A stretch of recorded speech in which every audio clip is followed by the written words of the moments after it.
This one's fun. Jameson Williams. This guy ran hurdles in high school, and as well as I believe the 100-meter dash, and he won state in both of those events, all while being a four-star football recruit, and eventually going to the Ohio State University in 2019 on the Ohio State University football team. He was ninth on the team in receiving, and in 2020 he was third on team in receiving behind Chris Olave and Garrett Wilson. And in 2021, he does everything for Alabama. So very interesting career.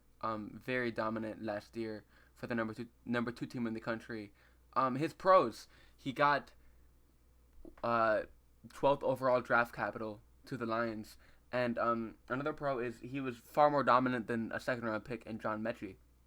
And lastly, the offense ran through him as a 21-year-old on a team that went to the national championship game just this last year. He was very, very, very, very, very good, elite at everything this past year, and you can't take that away from him. That being said, cons. He was forced to transfer due to Chris Olave and Garrett Wilson. They destroy him, and he had nothing going for him pre-Bama. He had back-to-back years of below 60 PFF grades and less than 100 yards at Ohio State. And lastly, he's 6'2", 180, so he's not built to be taking the punishment from NFL defensive backs and linebackers alike.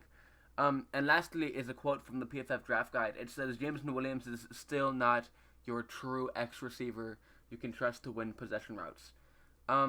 What does all this mean? Well, we're looking at a prototypical field stretcher that is really, really, really good at what he does. But it's very concerning that he wasn't able to produce in the face of competition prior to him becoming this dominant field stretcher.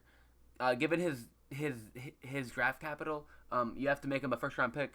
But especially coming off the ACL and him being the least desirable out of these top guys like Burks and London and Wilson and Olave. You're probably drafting him in the back end of the first round on rookie drafts. And, don't get me wrong, he's a very intriguing prospect. He just has more holes than all the guys around him because he was outproduced by guys around him, like Olave and Wilson.